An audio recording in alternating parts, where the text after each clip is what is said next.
I should have known something was off when my parents bought me a BMW for my 16th birthday. Not just any BMW. A brand new, sleek black, leather-seated, top-of-the-line model that made my classmates stare in envy as I pulled up to school. The thing is, my dad was an insurance salesman and my mom stayed home. Sure, we lived in a huge house, threw extravagant holiday parties, and took vacations to Greece and Italy, but something never quite added up. My friends had rich parents too, CEOs, surgeons, tech entrepreneurs, but even they didn't live as lavishly as we did. Their families had budgets, financial advisors, investment plans. Meanwhile, my parents spent money like it was printed in our basement. Still, I never questioned it. Who was I to look a gift horse in the mouth? Then, last year, everything changed. It started with hushed phone calls, whispers between my parents when they thought I wasn't listening. My mom stopped posting pictures of our vacations on Instagram. The cleaning service that came every Monday and Thursday suddenly took a break. Our weekend dinners at five-star restaurants turned into home-cooked meals, which would have been fine if my mom had ever actually enjoyed cooking before. Then, my dad called a family meeting. We never had family meetings. We weren't that kind of family.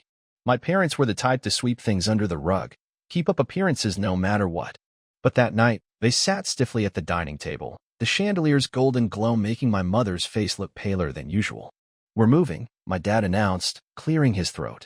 "What?" My older sister Olivia, who was home from college, was the first to react. "Why? What's wrong with this house?" Mom shot Dad a look before forcing a smile. "It's time for a change. We've lived here long enough." "But we just remodeled the kitchen," I pointed out. "And what about my car? My school? Are we moving to an even bigger house or something?" Silence. A knot tightened in my stomach. Something felt off. I could sense it, even if I couldn't put my finger on what exactly was wrong. A week later, movers came. They packed everything up, including the crystal chandeliers my mom adored, the expensive Persian rugs, and the grand piano that none of us ever actually played. I expected our new house to be just as extravagant, maybe even more so. But when we pulled up to a small, two-bedroom house in a completely different part of town, I felt like I had been punched in the gut. "This is our new home," Mom said, forcing another one of her brittle smiles. I couldn't speak. I could barely breathe. Olivia looked as shell-shocked as I felt. I stepped out of the car and stared at the tiny structure in front of me. The driveway was cracked. The windows looked old. The front door was painted a dull beige, not the towering double doors I was used to. "This is a joke, right?" I asked, my voice shaky. "Is this, like, some sort of temporary thing?" Dad avoided my eyes. "We'll talk inside." That was the moment I knew. This wasn't a joke. This was real. Inside, the house was depressing. The walls were bare. The kitchen was half the size of the one we used to have. There was no dining room, no grand staircase, no view of the ocean. There was only a tiny living room with an old brown couch and a flickering ceiling fan. It smelled like dust and something faintly rotten. I turned to my parents, my hands clenched into fists. "Tell me what's going on." My dad sighed, running a hand through his thinning hair. "It's just a bit of financial restructuring." "Bullshit," Olivia snapped. "We went from a mansion to this. What the hell happened?" "Watch your tone," Mom warned, her voice sharp. But there was something else in her expression, something fragile, like she was on the verge of breaking. That night, I couldn't sleep. I lay on the lumpy mattress in my new room, staring at the ceiling, listening to my parents whisper through the paper-thin walls. "I told you this was going to happen," Mom was saying. "We stretched it too far." "We just needed a little more time," Dad replied, rubbing his forehead. "If the stock had bounced back." "It didn't, Greg. We lost everything." I stopped breathing. Lost everything? What did that mean? I had always assumed we were rich. But now, for the first time, I realized I had never actually seen a bank statement, never heard my parents talk about savings or investments. Money had just appeared. It had flowed like water, endless and effortless. And now, suddenly, it was gone. I was about to leave when I heard Mom say something that made my blood run cold. "We need to tell the kids eventually. They deserve to know the truth." Dad exhaled sharply. "Not yet. Let them think we're fine. We can figure this out." I pressed my hand against my mouth to stop myself from gasping. "Let us think we're fine?" I backed away from the door, my heart pounding. Everything I thought I knew about my family, our wealth, our status, was a carefully curated lie. But why? And for how long? I didn't know it then, but I was about to uncover a truth far worse than I ever could have imagined. For the first few days, I waited for my parents to sit us down and finally explain. I thought maybe they were just waiting for the right moment. Maybe they needed time to figure out how to tell us. But nothing happened. My dad left early in the morning and came home late, avoiding eye contact and burying himself in his laptop. My mom kept herself busy rearranging furniture that didn't need rearranging and scrubbing counters that were already spotless. Olivia barely spoke, spending most of her time locked in her room with her headphones on, pretending this wasn't happening. I couldn't pretend. The house was too quiet. There were no more deliveries arriving with overpriced candles or luxury skincare. No more dinner reservations at restaurants with private booths and dim lighting. No more impromptu shopping sprees where my mother handed over her black Amex without a second thought. It felt like we had been transported into someone else's life, like we were just visitors in a reality that didn't belong to us. When I finally confronted my mother, she acted like I was the one being unreasonable. "Why are we here?" I asked, standing in the doorway as she folded clothes that looked worn, nothing like the designer outfits she used to own. "I know something happened. I heard you and Dad talking." She didn't look up. "It's just temporary." That's not an answer. She exhaled sharply, smoothing out the sweater in her hands before placing it in a drawer. "We had some financial setbacks. Your father is working on fixing it. There's nothing to worry about." "Financial setbacks?" "We lost our house. We lost everything." She finally looked at me, her expression tired, as if she had aged 10 years in the span of a month. "Money comes and goes. That's just how it is." That was the moment I realized she wasn't going to tell me the truth. No matter how many questions I asked, no matter how much it was eating me alive, she was going to pretend like none of this was happening. I had to find out for myself. I waited until my parents were asleep before I snuck into my dad's office. It wasn't really an office anymore, just a small desk in the corner of the living room, cluttered with stacks of unopened mail and a laptop that looked older than I was. I hesitated for a moment before sitting down, my fingers hovering over the keyboard. If he caught me, there would be hell to pay. But I couldn't keep living in the dark, waiting for someone else to give me answers. I opened his email first. Most of the messages were unread, some marked as urgent. Debt collection notices. Overdue payments. A foreclosure warning dated 2 months before we moved. I scrolled faster, my chest tightening with each new email. Legal threats. A lawsuit. My father had been borrowing money, a lot of money, and now people wanted it back. I opened one of the emails and read through it, my hands shaking as I processed the words. He hadn't just lost money, he had taken it. Loans from private investors, people who weren't banks, people who didn't have patience for missed payments. My father had been drowning, scrambling to stay afloat, throwing money at a fire that kept growing until there was nothing left to burn. I almost closed the laptop, my stomach twisting, but then I noticed an email at the bottom of the list. Subject: Final notice. Respond immediately. The sender wasn't a company, not a bank, not a lawyer. It was a name I didn't recognize, but something about it made my breath catch. I clicked on it. "Greg, you're out of time. You told me I'd have my money by now. I don't care what you have to do. Sell the cars, sell the house, get it from someone else. I want what I'm owed. You know what happens when people don't pay me back. This is the last time I'm asking nicely." I stared at the words, my entire body frozen. This wasn't just debt. This wasn't some rich guy losing his investments or a bad business decision. My father owed money to someone dangerous, someone who wasn't playing by the rules. I closed the laptop and sat back, my heart pounding so loudly I could hear it in my ears. The next morning, I decided I needed to talk to Olivia. She was sitting on her bed, scrolling through her phone with the same blank expression she had been wearing for days. I sat down next to her, gripping my hands together to keep them from shaking. "I need to tell you something." She didn't look up. "Let me guess. You found out we're poor." "No," I said, my voice quieter than I intended. "It's worse." She finally turned to me, her brow furrowed. "Worse how?" I swallowed hard, trying to find the right words. "Dad doesn't just owe money. He owes it to someone dangerous." Her eyes flickered with something, fear, maybe disbelief, but she didn't interrupt. I went through his emails, I admitted. "There are threats, Olivia. He's in deep. This isn't just about losing the house. I think someone's coming after him." She stared at me, her grip tightening on her phone. "You're not serious." I wish I wasn't. For the first time since this whole mess started, Olivia looked scared. She set her phone down and rubbed her temples like she was trying to process everything at once. "What do we do?" I hesitated. "I don't know. But we can't just sit here and act like nothing is happening." She nodded, exhaling shakily. We need to find out exactly how much trouble he's in. I didn't know how we were supposed to do that, but one thing was clear, we couldn't trust our parents to tell us. Whatever had been happening, however long they had been lying, they weren't going to stop now. If we wanted the truth, we had to find it ourselves. That night, I made another decision. I was going to find out who my father owed money to, and I was going to find out exactly what they were willing to do if he didn't pay them back. Olivia had always been the kind of person who avoided confrontation, who preferred to let things play out rather than step in and take control, but after hearing what I found, she changed. The next morning, she woke me up early and told me to get dressed. She didn't say where we were going, just that we needed to leave before Mom and Dad woke up. I didn't argue, just followed her to her car, my body still heavy with exhaustion from staying up half the night, trying to convince myself I had misunderstood the email, that there was some kind of logical explanation for all of this. Olivia drove in silence, her hands gripping the wheel tighter than usual, her foot pressing a little too hard on the gas. I could tell she was barely holding it together.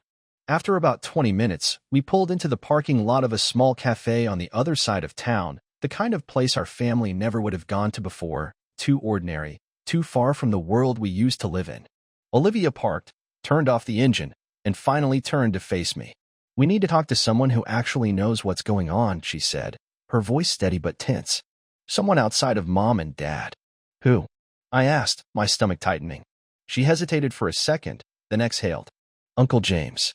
Uncle James was my dad's younger brother, the kind of family member who only showed up when necessary, a wedding, a funeral, a holiday dinner where he stayed just long enough to be polite before disappearing again. He never really fit into the world our parents had built, never had the expensive suits or the high-end car, never seemed particularly impressed with the life they flaunted.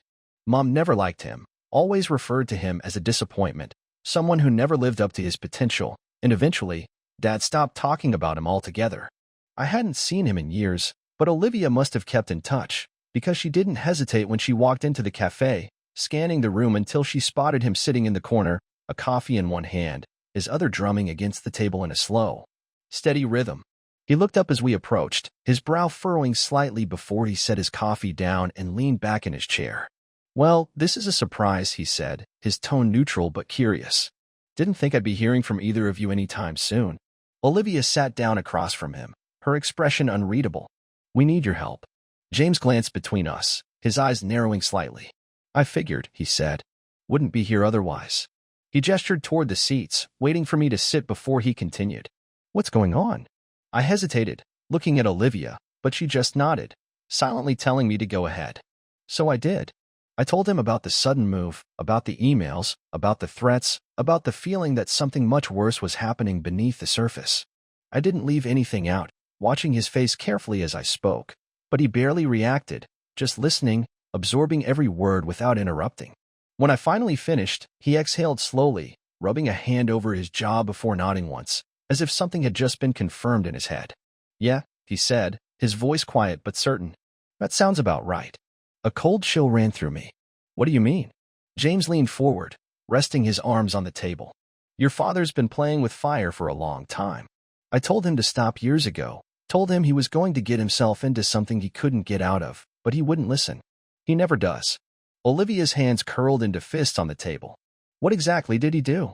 James hesitated for a second, then sighed. "He borrowed money," he said. "A lot of it. Not from a bank, not from legal investors, but from people who don't just send polite reminders when you're late on a payment." He shook his head, looking frustrated. "I don't know how much he owes now, but I do know he's been running out of options. If they're sending threats, that means he's hit the end of the line." My throat felt dry. "Who are they?" James met my eyes, and for the first time, I saw something close to pity there. "People you don't want to know," he said. "People who don't take kindly to being lied to." He paused, considering something, then sighed again. "I need to make a few calls, see what I can find out. If they're still coming after him, that means they think he has something to give them, or at least that he should." He glanced at Olivia. "That house, the one you moved into, did they pay for it outright?" Olivia frowned, shaking her head. "I don't know. They haven't said anything about a mortgage, but I don't think they could afford to buy it outright, not with everything else going on." James muttered something under his breath, rubbing his temples. "Then they're using it as collateral," he said. "It's probably the last thing they have left." A sharp, sinking feeling hit my stomach. You're saying if he doesn't pay, they're going to take the house? James didn't answer right away, but he didn't need to. His silence was enough. Olivia's face hardened. We need to talk to him. James gave her a skeptical look. And what exactly do you think that's going to accomplish? She didn't waver. We need to know the full story. No more half-truths, no more pretending everything is fine. He's been lying to us for years, and I'm done playing along. James studied her for a moment, then nodded. All right, he said. But you need to be careful. If he thinks you're getting too close to the truth, he'll shut you out. You need to make him believe you're on his side. I didn't like the sound of that, but I knew he was right. If we wanted answers, we couldn't come at him aggressively. We had to be smarter. Olivia looked at me. Are you in? I swallowed hard, then nodded. Yeah, I said. I'm in. James watched us for a second, then sighed, shaking his head. You two are playing a dangerous game, he said. Just don't get yourselves caught in the middle of something you can't walk away from. But I already knew we had passed that point. There was no walking away from this. Not anymore. Olivia drove us home without saying much, her grip on the steering wheel tense, her face unreadable.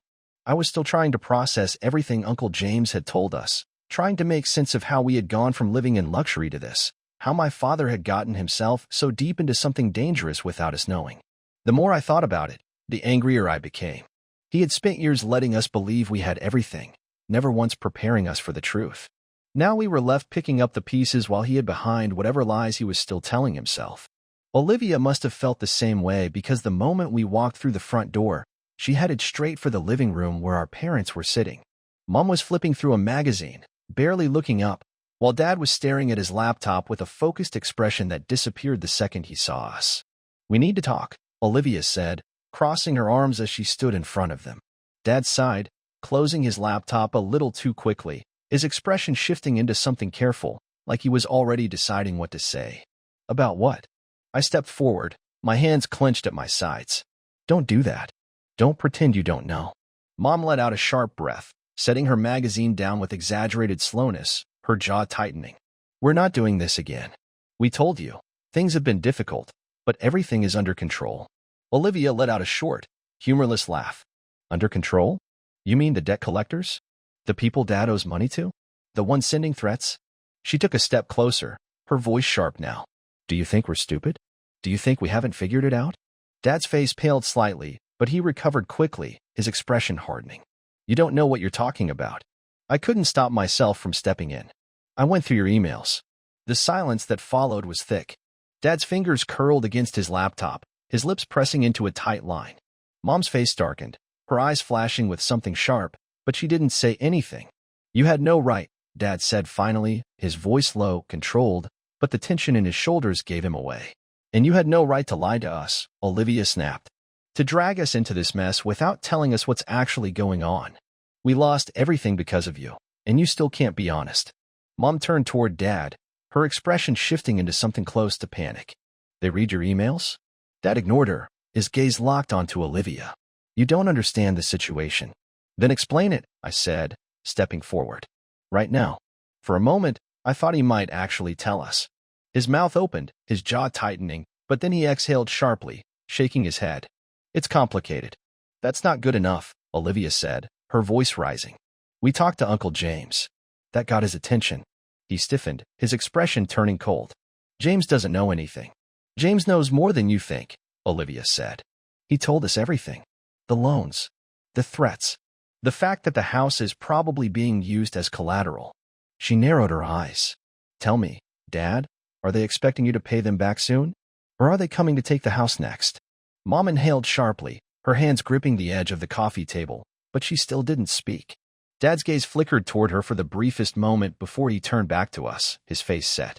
James needs to mind his own business. Olivia shook her head, laughing bitterly. That's your reaction? Not concern? Not even an attempt to deny it. I could see the moment Dad realized there was no getting out of this. He rubbed a hand over his face, exhaling slowly before finally speaking. I took a risk, he said, his voice quieter now. A risk that didn't pay off. I thought I could fix it before it got this bad. How much? I asked, my throat dry. How much do you owe? Dad hesitated, glancing at Mom again before finally answering. 600,000. The room went silent. The number sat between us like a weight pressing down on my chest, making it hard to breathe. Olivia looked like she was going to be sick. I couldn't even process the reality of it. $600,000. There was no coming back from that. And what happens when you don't pay? Olivia asked, her voice hollow. Dad didn't answer right away, which told me everything I needed to know. I stepped back, shaking my head. We're screwed, aren't we? Dad opened his mouth, but before he could say anything, the doorbell rang. The sound sent a jolt through all of us. Mom's head snapped toward the door, her hands gripping the armrests of her chair so tightly her knuckles turned white. Dad's expression shifted in an instant, his body tensing as he stood up. Stay here, he said quickly, already moving toward the door. But Olivia was faster. She pushed past him before he could stop her, pulling open the door without hesitation. I barely had time to register what was happening before I saw them. Two men, dressed in dark clothes, standing too close, their expressions unreadable. One of them, a man with sharp features and dark eyes, tilted his head slightly as he looked at Olivia. You must be Greg's daughter, he said, his voice smooth, casual, like he wasn't standing on our doorstep late at night with an air of quiet authority that sent a chill down my spine. Dad grabbed Olivia's arm, pulling her back before stepping in front of her. This isn't a good time, he said, his voice tight. The man smiled, but it didn't reach his eyes. It's never a good time, is it? He glanced past Dad, locking eyes with me for a moment before looking at my mother, who hadn't moved from the couch. But we're done waiting. Mom finally stood, her voice shaky when she spoke. Please, just a little more time. The man's gaze shifted back to Dad. We don't do extensions, Greg. Olivia took a step forward before Dad could stop her. How much does he need to pay right now? The man turned his attention back to her, amusement flickering across his face. Smart girl. He held up a single finger. 100,000. By next week. Dad exhaled sharply, running a hand through his hair. That's not possible. The man shrugged. That's not my problem. I felt my chest tighten. There was no way we could come up with that money in a week. Not even close. Before I could think of what to say, the man stepped forward slightly, lowering his voice just enough to make the air feel heavier. I'd hate for things to get complicated. Dad swallowed hard. I'll figure something out. The man held his gaze for a moment before nodding. Good. Because next time, we won't be so polite. Without another word, he turned and walked away, his companion following behind him. Olivia let out a slow breath, her hand shaking slightly as she turned back to Dad. 1 week, she said. Do you have any idea how you're going to pull that off? Dad didn't answer. He didn't have to. We all knew the truth. He had no idea. After the men left, nobody moved for a long time. Mom sat back down, pressing her fingers to her temples, her shoulders stiff as if she was trying to hold herself together. Dad stood near the door, his head down, his breathing slow but uneven. Olivia crossed her arms, shifting her weight from one foot to the other like she was waiting for someone to say something, but when no one did, she let out a sharp breath and turned to face Dad directly. You have 7 days to come up with 100 grand, she said, her voice flat. What's your plan? Dad lifted his head slightly, but he didn't look at her. I'll figure it out. I felt my chest tighten. The same words he had used before, the same empty reassurance that meant nothing, the same excuse that had led us here in the first place. I couldn't take it anymore. No, you won't, I snapped, stepping forward. That's all you ever say, but look where we are. You lost everything, and now people are showing up at our house in the middle of the night demanding money we don't have. You've already ruined everything. What's left for you to figure out? Dad finally turned his head, his expression hardening. Don't talk to me like that. How else should I talk to you? I shot back. Like a son who just found out his dad has been lying to him for years? Like someone whose life got ripped apart because you were too selfish to admit you were in trouble? What do you want me to say? That it's okay? That I understand? Because I don't. His jaw tightened, and for a moment, I thought he was going to yell back, but he didn't. He just looked exhausted, like a man who had already lost and didn't know what to do anymore. I should have felt something, maybe pity, maybe sadness, but all I felt was anger. Mom finally lifted her head, looking at Olivia instead of Dad. Maybe we can sell some things. The cars, the jewelry, something. Olivia didn't even blink. Even if we sold everything we have left, we wouldn't get close to 100,000 in a week. Mom swallowed hard, gripping the armrest of the couch. Then what do we do? Silence. I could feel the weight of it pressing down on all of us. We weren't a family anymore. We were 4 people trapped in the same disaster, each of us waiting for someone else to figure out how to fix it. Olivia glanced at me, her expression tight, then looked back at Dad. There's only one way out of this, she said, her voice firm. You have to tell them you can't pay. Dad's head snapped up. That's not an option. What other option do you have? She shot back. You think they're just going to wait? You think you can buy more time? You heard them, Dad.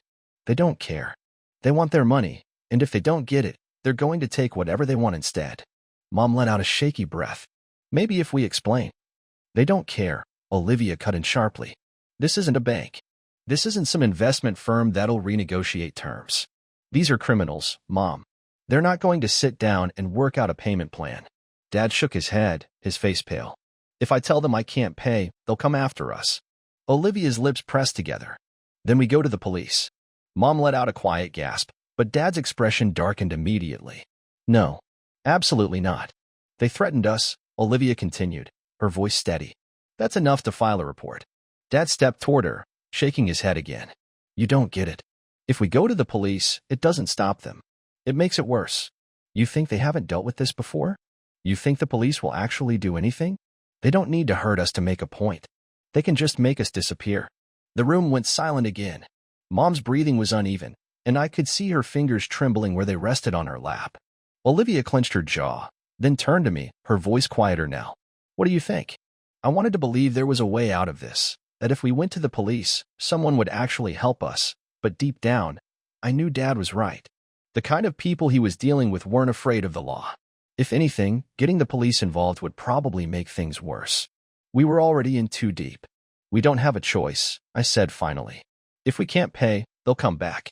Dad looked at me, something flickering in his expression, but I wasn't sure what it was. Maybe disappointment, maybe shame. He sat down heavily on the chair, rubbing his hands over his face, exhaling slowly. I can try to talk to them, he muttered. See if they'll give me more time. Olivia scoffed. You think that'll work? He didn't answer. Mom wiped at her face, taking a deep breath before looking at Dad. You got us into this. You need to get us out. Dad nodded slowly, but he looked more like a man accepting his own defeat than someone who actually had a solution. He pulled out his phone, hesitated, then stood up and walked out of the room, leaving the rest of us sitting there, waiting, knowing that whatever happened next was completely out of our control. The next few days passed in unbearable silence. Dad barely spoke to us. Mom barely ate. Olivia kept checking her phone like she was expecting bad news at any moment. I tried not to think about what was coming, but it was impossible. Every time a car drove past the house, I felt my stomach tighten. Every time the phone rang, I felt a jolt of panic. We were trapped in a waiting game, and none of us knew how it was going to end. Then, on the 7th day, the doorbell rang again. Nobody moved. Mom's hands gripped the edge of the couch. Olivia's eyes flicked toward the door, then toward Dad, who was already standing. He took a slow breath, squared his shoulders, and walked toward the door. I didn't breathe as he pulled it open.